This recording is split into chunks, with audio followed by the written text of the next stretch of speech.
The opinions expressed on this program are solely those of its hosts, guests, or callers, and do not necessarily represent the opinions of WTBR-FM, its management, other producers, or sponsors.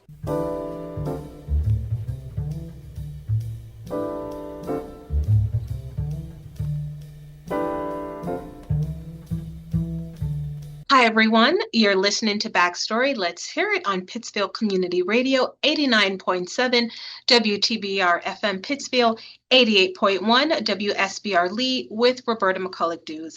Thanks for tuning in.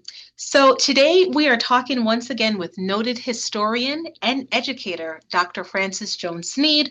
We've had the privilege of having Dr. Jones-Sneed on the show before to talk about her personal story.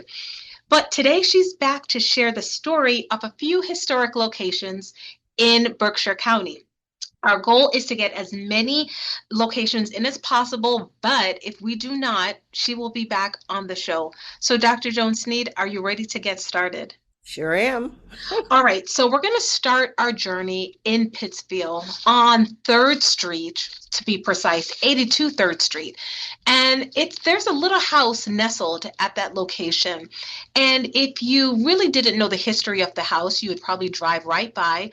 But there are a few indicators that there's something special about this home.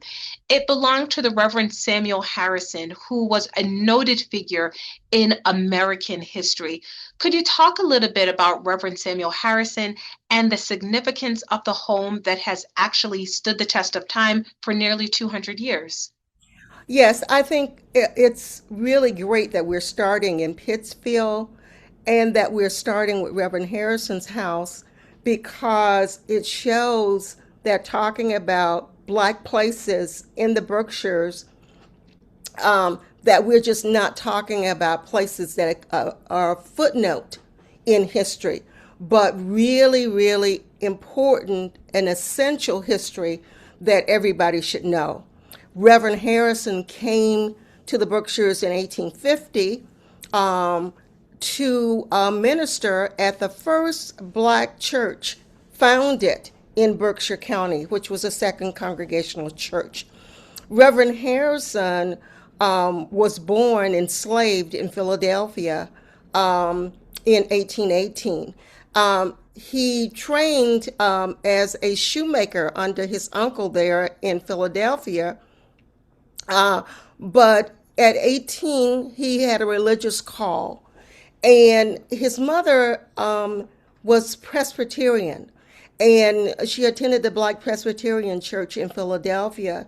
And in fact, the family get their denominational leanings from the people who enslaved them in Savannah, Georgia.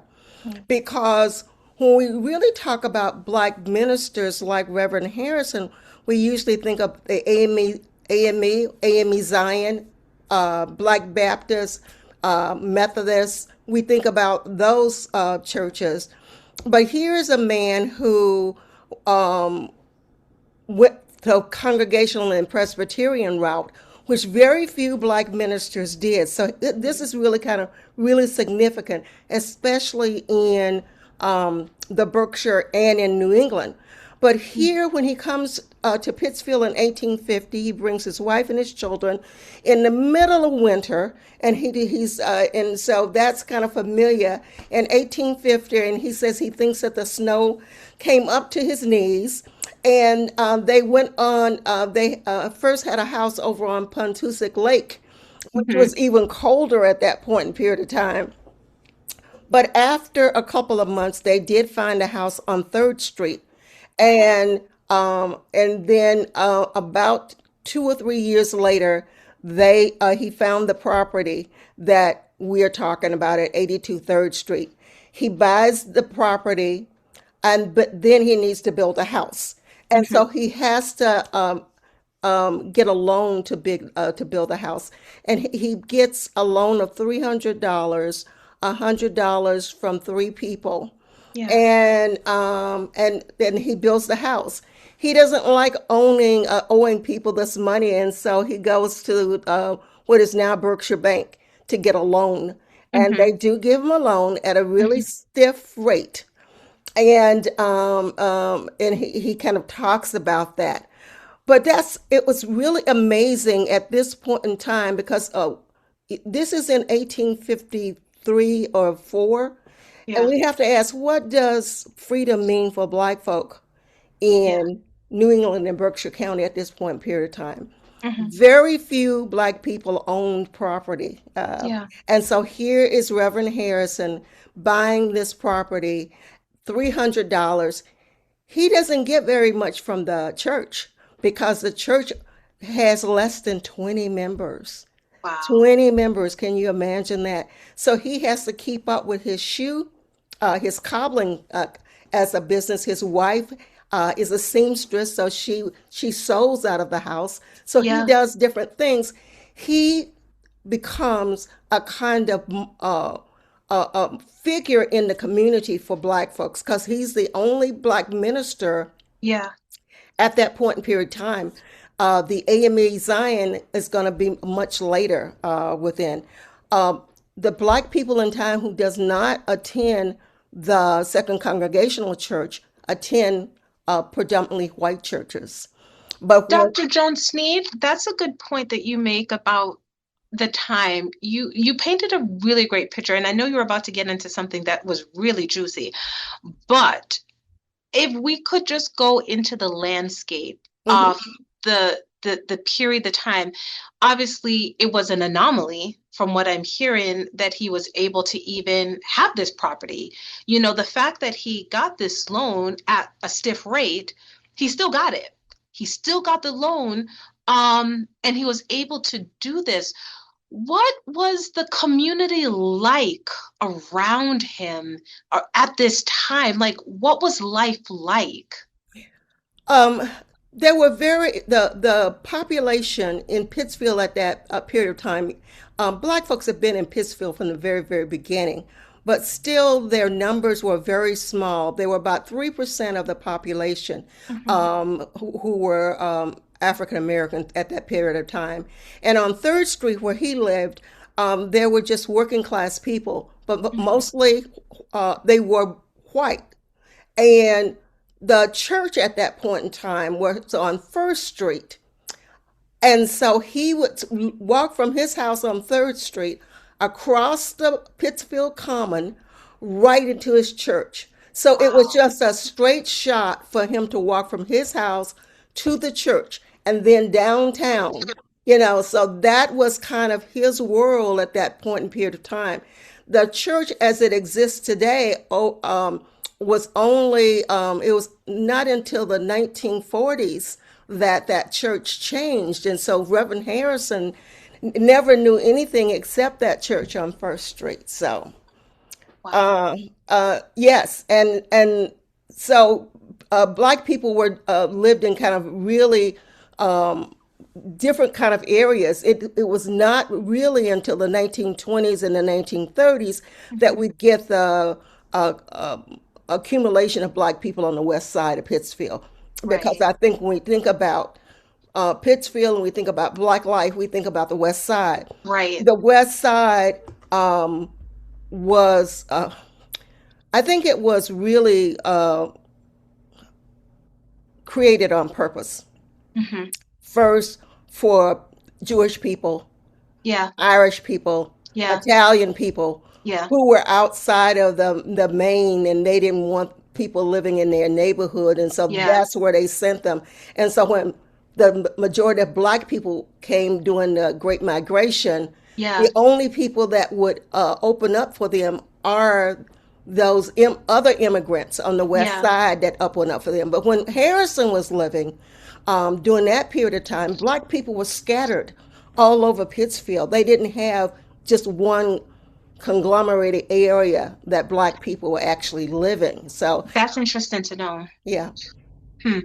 And so, okay, so now we know that he is this pastor, but there's something also that I think you have not shared yet about Reverend Harrison, and that is his connection to the 54th. Yes. Reverend, right before the end of the Civil War, Reverend Harrison had a kind of falling out with Second Congregational, and so he pulled away from them. And he was working for something called the Freedmen's Society. And this Freedmen's Society collected monies and clothing for people down in the South, especially in the South Carolina area, who had been displaced because of the Civil War, mostly Black folk. So he was working for that organization. He was in touch with Frederick Douglass, who was an abolitionist, who was pushing Abraham Lincoln to allow Black men to enter as soldiers for the Civil War. Lincoln didn't want to do that because he thought that would be push the border states like Missouri and Tennessee. They would say, hey, you're letting Black men in. We don't want anything to do with that. But after he wrote the Emancipation Proclamation, he decided that he was going to allow Black soldiers in, kind of like as a ploy against the Southerners, to kind of rub it in their face. And so one of the very first regiments to be formed was the 54th in Massachusetts. Samuel Harrison recruited men in Pittsfield to serve in the 54th. So when the 54th troop was literally, I think, almost massacred because they lost half of their men in the battle at Fort Wagner. The governor of Massachusetts wanted a minister to go down, to talk to the troops and to commiserate with them, to pray with them. And who did he choose? Samuel Harrison.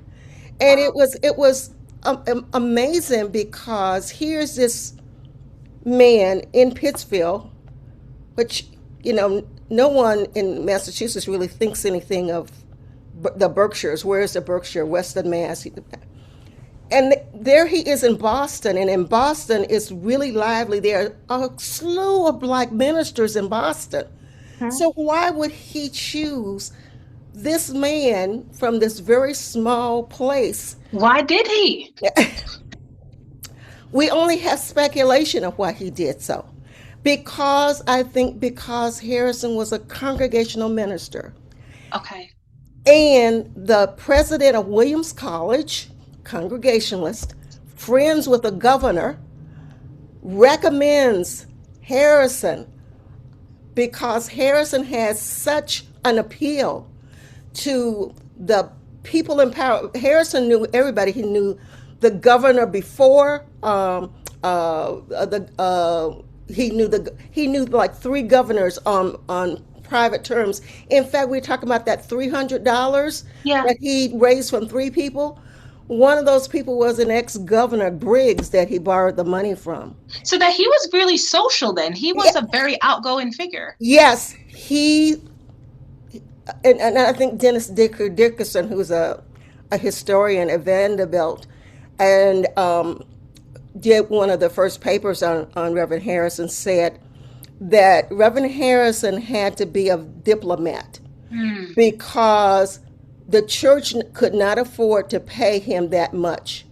So he had to make inroads with the white elite of the Berkshires, and he did that. The people that he write about, like Briggs, and then here is this governor choosing him as the chaplain. So we know that he had some heavy weight one way or the other. So he was probably the most important Black man in Berkshire County at that point in period of time. So you mentioned that he had associations with Frederick Douglass. Would it be safe to say they were friends? I think that it would be safe to say it was friend. Unfortunately, Reverend Harrison kept a diary, but that diary was lost in some way. But yes, because two of Frederick Douglass's sons were in the 54th Regiment. And yes, Frederick Douglass came through Berkshire County. And so he knew all of the movers and shakers at that point in period of time, all of the top abolitionist figures. Harrison knew them and had communications with them. So, yes, So I he would was say connected. he, So Reverend Harrison was well connected. Reverend Harrison was real connected. When you read his autobiography, I mean, you're talking about somebody who's name throwing. He just puts those names out there as if everybody knows who these people were, and they were some of the leading lights of the day that he was actually talking about, the as black as well as white, and so. It is just amazing the connections, as you said, that he has. And Harrison ministered, there were 5 congregational churches, black congregational churches in New England. Harrison was a minister for 4 of those churches. He So that served means as he traveled around. Yeah, he traveled around. As I said, he broke with Second Congregational for a while, and he went to the Black Congregational Church in Maine. In Maine. And then from Maine, he went to Rhode Island, Okay. and from Rhode Island, he went to Springfield. But like he spent like 2 or 3 years at each one of those churches before he came back around to finally come back to the Second Congregation where he stayed for the last 20-something years of his ministry and his life. So when we think about, you're painting quite the picture of this man who is social, and he's able to champion the rights of the common man, but yet he's rubbing shoulders with those in the upper echelons, right? And Yes. so he has this finesse about him. Do we know anything about just, his little personality? I mean, beyond the showmanship, was he quiet in, when people weren't around him? Did he like to have that time? Is there anything, I know the diary doesn't exist, but any other glimpses into him as the man? The only glimpses that we have of him is that autobiography, which is only 40 pages, and then he gave sermons and he printed those sermons, and so we have 3 of those sermons, and it seems to me that he was a very quiet man, really a family man. He and his wife had 13 children. 13 children, but only, I think only 3 came to full adulthood. Most of them, kind of died in infancy Yeah. or in young adulthood. And so he was really a family man. But just listening to or reading his sermons, he's almost academic. He tells a historical story, and he's always trying to get over, and he's always speaking to almost not just his congregation, but to the broader country and world, and especially whites, Yeah. that black folk really are people. They are human, and they have something to offer and to give the country, and whites should take them very seriously as far as that is concerned. And he finds Bible passages and stories connected to that to back him up in that kind of way. So it's very, very interesting, but it's not the kind, he does not do the kind of sermon that we see in Black Baptist or Black Methodist or AME churches. He doesn't preach in those kind of way. So I think that he was just a very quiet man who, quiet family man, but he really believed in the African American people. That Okay. was his whole thing, that he wanted to do that so well. that's a perfect segue, taking us back to being a family man, 82 3rd Street. And at 82 3rd Street, for those who haven't visited the house, it's a tiny little house. By our standards today. By our standards, but that's a good point. So let's think about it by the standards of almost, 170 plus years ago. Was that a common size house? Did most people have a house that size? I think that, that house would have been a working class household. Okay. And I think all of the houses on that street there were working class houses. If you look at Pittsfield, there are really huge homes that are almost mansion-like. Mm-hmm. And so 3rd Street seems to be a street where working class people or people who had their own businesses, like Harrison had a workshop down in the basement of this house where people could come and get their shoes, cobble if they wished to do it. So it was not only the family home, but it was also his business that he had right there. As I said, his wife as well as his daughter were seamstress. And so, his children were very, very smart and brilliant. One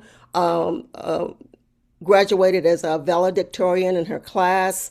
And he talks about education as well, and the need for education. And he was a radical in some way. When they did the Fugitive Slave Act, and the church, well, it was just not the church, but it was black folk in Pittsfield came together and decided that if any slave catcher came to Pittsfield, that they were not going to have it. And Okay. so a man came to Harrison's house and said that they thought that there was a slave catcher down at one of the hotels. There were like 3 big hotels down in Pittsfield. And, the house on 3rd Street, is just a few blocks from downtown Pittsfield. So Harrison said he got up, he put his clothes on, and he rushed down, and he rushed into the hotel, and there's this man sitting. And so Harrison goes over to the man, and he said, it was an abolitionist by the name of Tappan, a very famous abolitionist. And so they sat down and they had a big laugh about the whole thing. But Well, what was he going to do? I have no idea. But I mean, they had decided that they were not going to have any slave keepers. The man came and said, Reverend Harrison, there's one, and off he goes. Yeah. I have no idea what in the heck he was going to do, but had this man actually been a slave catcher. But he has one of the sermons he had to preach over 2 Sundays, and it's called Pittsfield 25 Years Ago. And he talks about that Pittsfield, the old American hotel, served as a kind of refuge for runaway slaves, especially during this time. New York and Connecticut, slavery had not been abolished.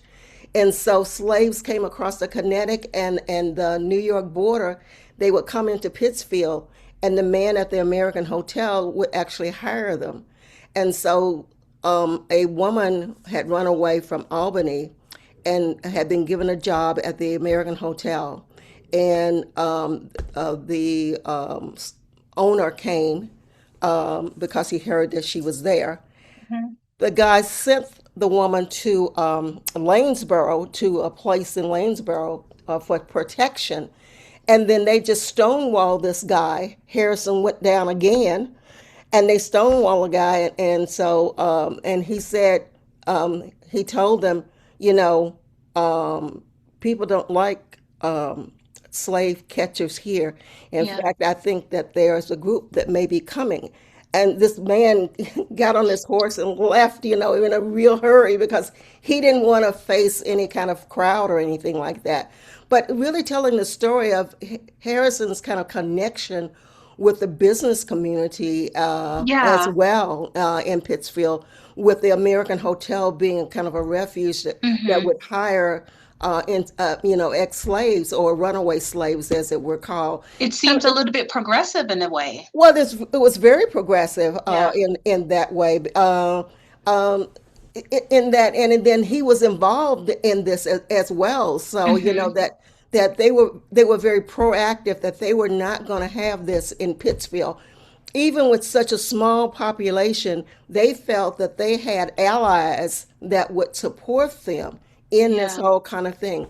Isn't that interesting, So here's this tiny house on 82 3rd Street where this man lived, and the Samuel Harrison Society in 2015 refurbishes this house as a house museum. And I think that's important for us to tell the audience that this house is there, and we certainly like for people to visit, right?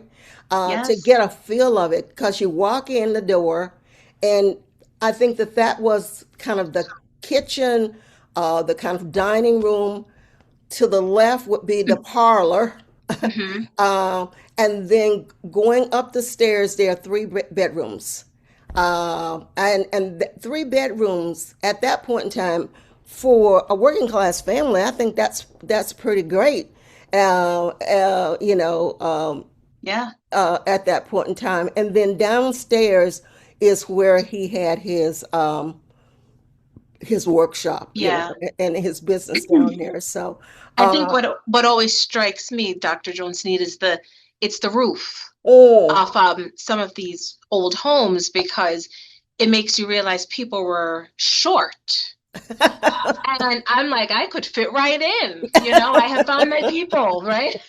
I, I don't think that Reverend Harrison was any more than 5'8".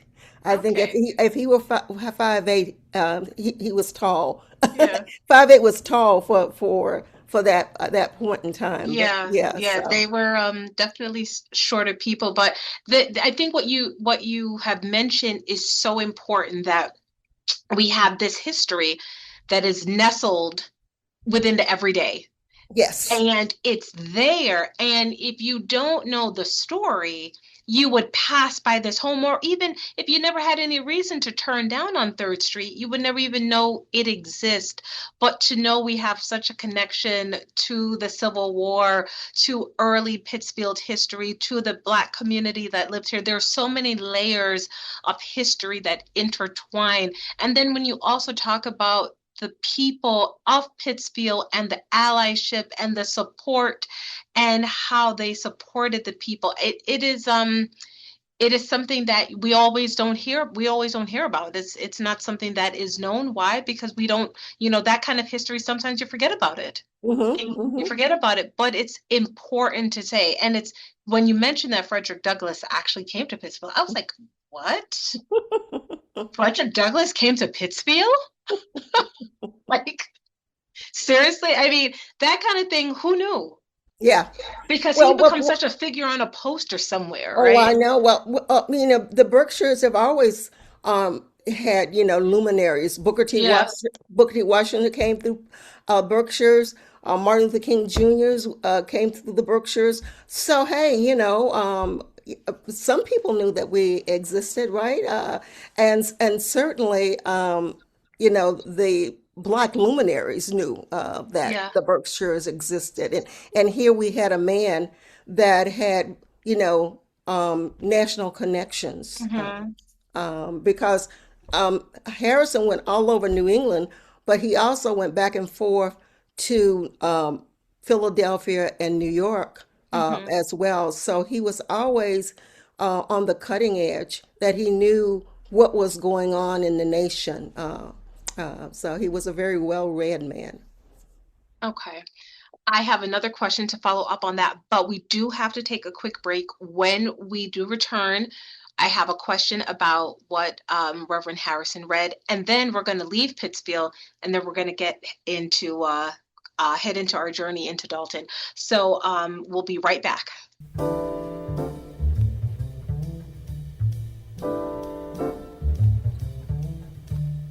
You're tuned to Pittsfield Community Radio, 89.7 WTBR-FM Pittsfield and 88.1 WSBR Lee. Support for WTBR comes from Greylock Federal Credit Union, proud to support high school arts and sports programs to help our community thrive. Greylock Federal, with locations throughout the Berkshires and online at greylock.org. And from UCP of Western Massachusetts. UCP of Western Mass is hiring full and part-time opportunities to provide a life without limits for people with disabilities. For more information, ucpwma.org/jobs.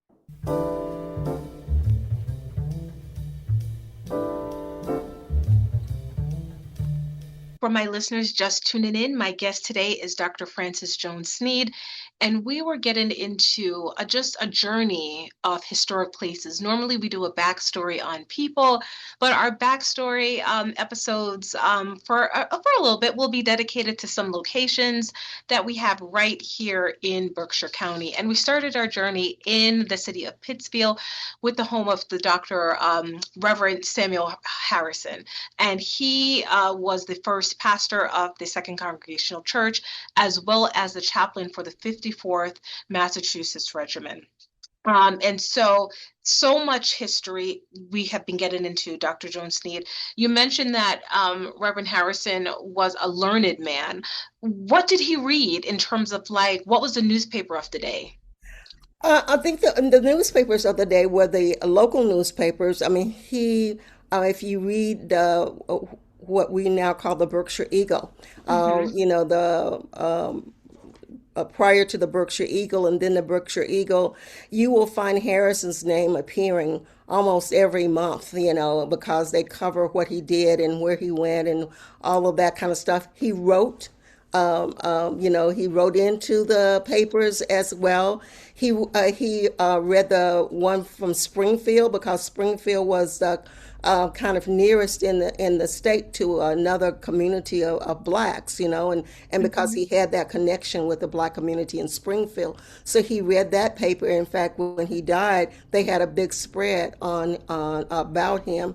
And of course, the Boston papers, as well as the New York. And of course, he read the Philadelphia paper because that was his home city. So, that's right. Yeah, but he kept up with those, as well as what was going on, not only politically, but religiously in the world. So, he was very well read as well biblically, yes. As well. And so Randy Weinstein down in Great Barrington has about half a dozen books that came from Reverend Harris's library, and so it's very interesting that we get to see, to touch these books that he kind of thumbed through and looked through and that kind of stuff. Wow. Just very interesting.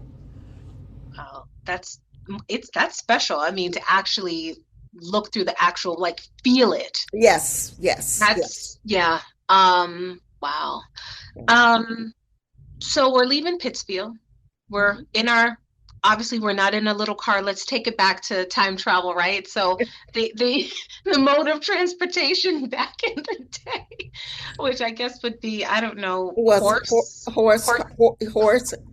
and buggy, right? or walking, or walking. Which would be walking. a long time, though. That's Yes. You'd be walking for days. From Pittsfield to Dalton? Yeah. It's not. We think of, I don't know. I mean, am I exaggerating? Maybe a few hours, I guess. Maybe. Yeah. Well, maybe a few hours. Yeah. Maybe a few hours. Yeah. So we're gonna go to Gulf Road in Dalton. Six Gulf Road. That's right. 6 Gulf Road, absolutely, to be precise. And there's a tiny little house nestled on the corner. It's a yellow house. And I will tell you that it first caught my attention when there's a trailhead and I was going for a hike. And I said, this house is so unusual. It's unusual for several reasons. It's tiny, but it's well preserved. There's a marker out front, right, that shows that it's on the National Registry of Historic Places. As is the Harrison House. Yes, that is correct too. But it stands out because it doesn't look like anything else in that part of the community. And so knowing that that community always didn't look like that. Can you take us, can we do some time travel? Yeah, I think we were either on horse, buggy, or foot, but can we go back to what that community looked like when people were going in and out of the Fitch Who's house? What did it look like back then? Um, I think that you're going up to the trail. That area used to be called the Gulf, Gulf. And if you go up, as you went up hiking, you went hiking. That was a black community doing those. In there? In there, there was a black community, and the Fitch Whose house is the last remnant of the African American community in Dalton. So that is the significance of that house, because up in the area that you go hiking, there was an entire black community.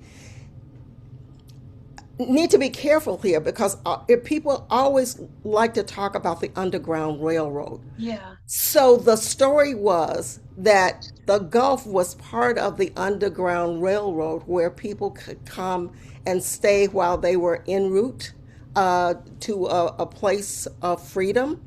And unfortunately, we've lost. It would be really wonderful if somebody did an archaeological dig in that area, because there's supposed to be graves as well as other things up there. There's supposed to be foundations that were house sites and those kinds of things. And over time, we don't have the information of exactly what happened. But all of that's gone now. And the Fitch Whose house is the only one that kind of survives to that we can kind of point to, of people who were just ordinary, everyday people. You know, they were not the Reverend Samuel Harrison. They were not the chaplain of the 54th. And I think it's important when we talk about Black life in the Berkshires that this is an example of people living everyday lives, trying to survive in one way or the other, probably trying to help each other to freedom or to survive in this environment where they are the minority, really the minority within that kind of thing. It's interesting about the Whose house that it's really small. And what happened in the mid 19th century, that if you've ever been in the Whose house, you go in it, and right now the way it has been remodeled, you go in and it's a very long room. You go to the left, and they've made a kind of a bedroom that you can kind of look in. But then you look to the right, and you look up, and there's the attic. And it's a very tall attic. And that's where I guess the children of the family must have been, you know, in the family, in the kind of, in the attic kind of thing. Of course, you're not allowed to go up in the attic, but they do have give you a view of the attic in one way or the other. But it is just so quite interesting. I mean, I did the history of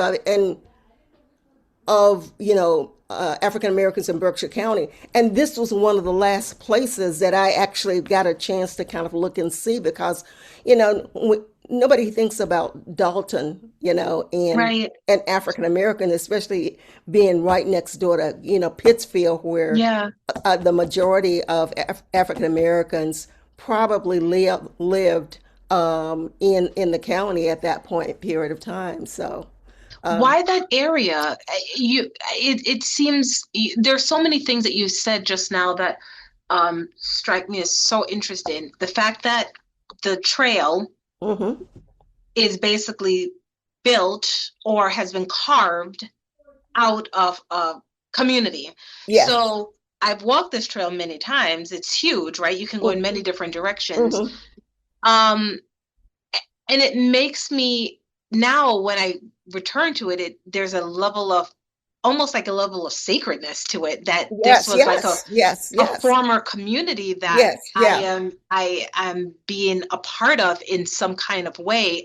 There's no remnant of it. There's no marker. There's no nothing. no, And I nothing. would not have known that, because in my mind, I have to be honest, in my mind, I thought like the community was like the houses we see today, that they were like the old houses, like the Fitzhugh's house, they were knocked down and you put up these modern structures. Right. They had no idea. I did not know that you were going to go there. I did not know that you were going to talk about that the community was in the trail. Yeah, yes, yes, yes.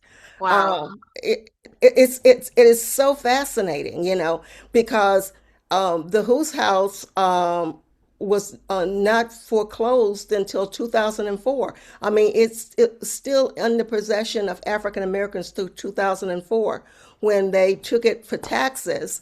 And then the restoration began by the Historical Society in Dalton. And so good for them that they, got the house and restored the house. And so we have this symbol there, at least, of what Black life was all about. But It's telling that it's the I'm fascinated that they were able to hold on to it for so long. yes, It's telling that it's the literally the only thing, yes, the yes, only marker yes, of that's what once was. yes, yes.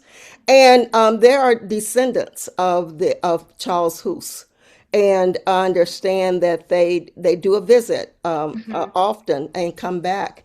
And if you visit the Hoos house, the steward of the house is a very enthusiastic woman who will tell you about their visit. So, Okay. so there are descendants who do not live in Massachusetts anymore, but they know about their ancestors and who lived in the Who's house, and they're still very, very interested in it. So, I mean, I love that kind of story because we were talking about 10 million names, right? In the NAACP meeting the other night. So trying to find descendants of enslaved people. And so Mhm. we have so many connections here in the Berkshires of Black life, and then the descendants of those, Yes. people. It's just really amazing.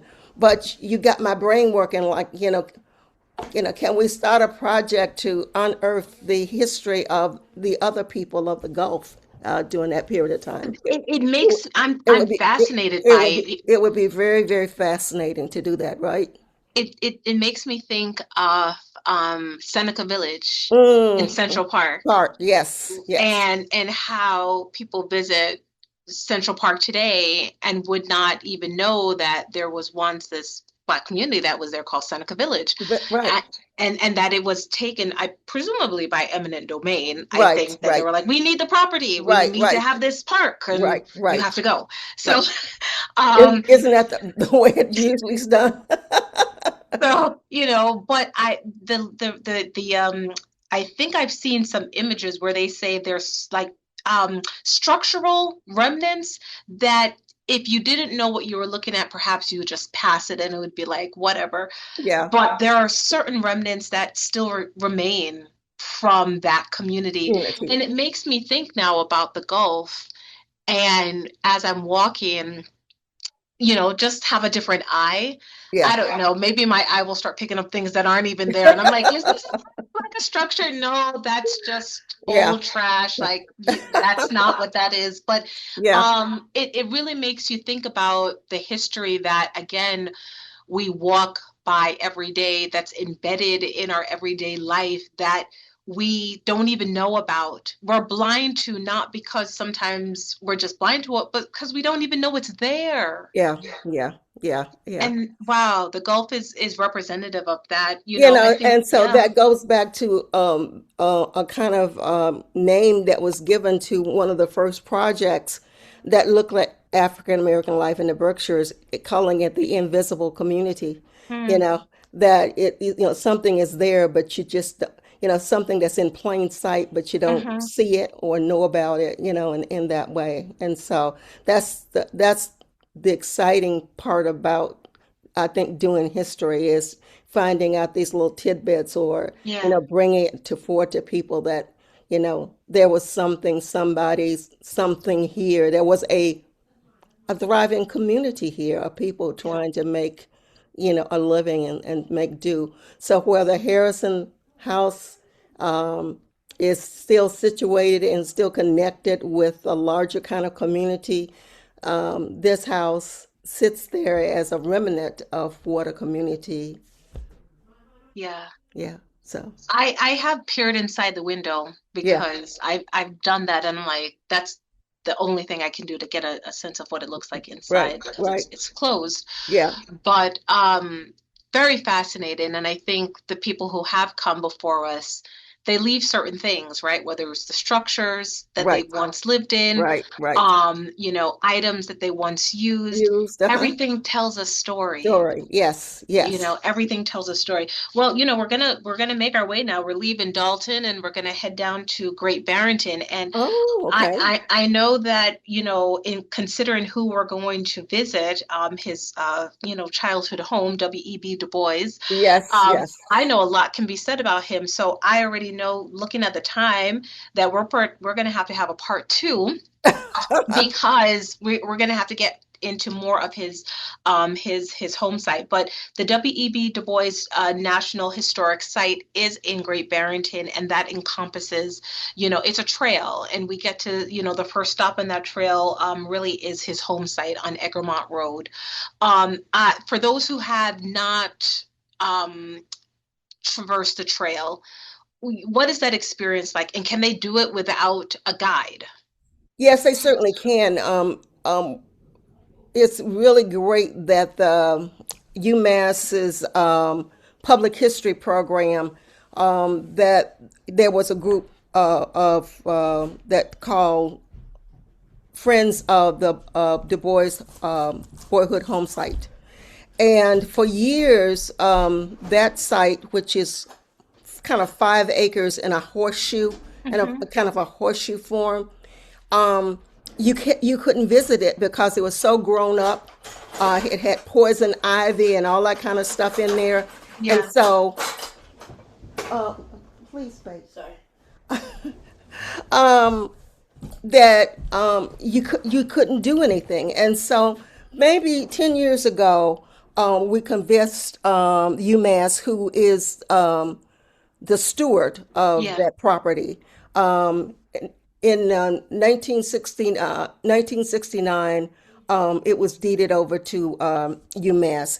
It's very, very important because Du Bois calls that spot the House of the Black Burkharts.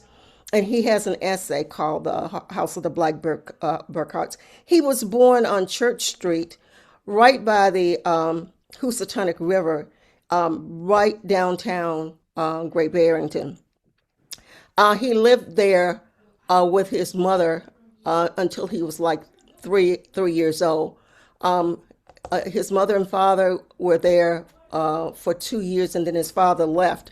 And then his mother, being on her own, felt that she needed to go back to her family home, which was this home on Egremont, on the Egremont Plain, or the House of the Black Burkharts. And so he spent his early boyhood in this place. And he loved it so much that it went through family, generations of family it went through. And so the history of that place starts with the Du Bois, and then there are other family names that lived in that house and on that property. But then they lost it. And Du Bois dreamed of coming back to the Berkshires and building something on that spot. In 1928, he was working for the NAACP, and for his 60th birthday present, the NAACP and his friends purchased that piece of land for Du Bois, and he was so happy about it. And in the archives, he has all these plans of how he's going to rebuild this house. In fact, the house was still there when he retained the property in 1928, but it was just a shell of the house, Yeah. and it was nothing that could be refurbished or remodeled. And then there was just a chimney there. And so if you go around the kind of horseshoe and come to the very end of the horseshoe, you'll see a part of the foundation of the house that was there. In He never got to build that house again because he ran into legal difficulties with the U.S. government on the House on Un-American Activities that called him a communist. And actually, Was that under McCarthy? this was under McCarthy, Mhm. and saying that he was a foreign agent. Right. And so he had to get legal defense, and so he had to sell the property in order, to do this. So, but he owns it from 28 until in the 1950s when he had to sell it. So in 1968, when Martin Luther King was assassinated, two gentlemen, one white, one black, decided that they should buy this property and dedicate it back to the image of Du Bois. And so in 1969, there was a big rally. Julian Bond, Ossie Davis, just all of the luminaries came. They were here. They were here, and they would, but also was the FBI and other people, because they thought, that there was going to be, a riot or something like that. The people of Great Barrington didn't like it because they didn't particularly care for Du Bois, because they also called him a communist. Yeah. And so this space is so important that it's still there, and that it's been turned into kind of, I call it a kind of a sacred space. What UMass has done is the public history people, they have put kind of placards around the property, so that you at every I think that there are like 10 or 12 placards that you can read as you go along the trail. So that now that they have a little small parking area, so you can pull in, park your car, and then just walk the horseshoe. Okay. And there are these tall trees. They are mostly pine. And in the summertime and in the spring, it is just such a sacred, almost religious kind of place that you can kind of feel You feel something. you feel the energy of the people who walk that, who were there. And one time I just bent down and I put my hand on the ground, and it seems that you could just feel that kind of energy come up and enter your body. So that's the way I feel about the place. And so you've been to the place, so I've been, but I'm also going back this spring, and I might be taking a group of some students. How long is the tour if I were to have like stop and go, stop and go, stop and go? I think it could be like 30 to 40 minutes. Okay. Yeah. There's a group from Miss Hall's that's going on April 1st. April 1st. I hope it's a good day for them. And they did it last year, and they're going to do it again this year. They're touring Great Barrington because Bernard Drew pulled together this document which it calls the 50 sites of Du Bois in Great Barrington. And Okay. so, but they're not doing the 50 sites, but they're going to Cyril's what used to be Cyril's High School, which Mm-hmm. Du Bois graduated from as a valedictorian. They're going to the spot where his birthplace was. They're going to the River Garden, which is named after Du Bois. They're going there. They're going to the Mehewi Cemetery, where Du Bois's first wife and his two children and his only granddaughter are interred. But then they're going to the Boyhood Home site that we're talking about on Egremont Plain, and that's their last stop. And I think that it's really kind of fitting that that's their last stop, because Yeah. it's such a great place, I think, to stop and kind of wrap up that story of Du Bois, Yeah. and in that place, So here we have a place that produced a world famous intellectual. He Yes. probably was the greatest intellectual of the 20th century. I mean, a lot of people call him the greatest African American intellectual of the 20th century. I call him the greatest intellectual of the 20th century.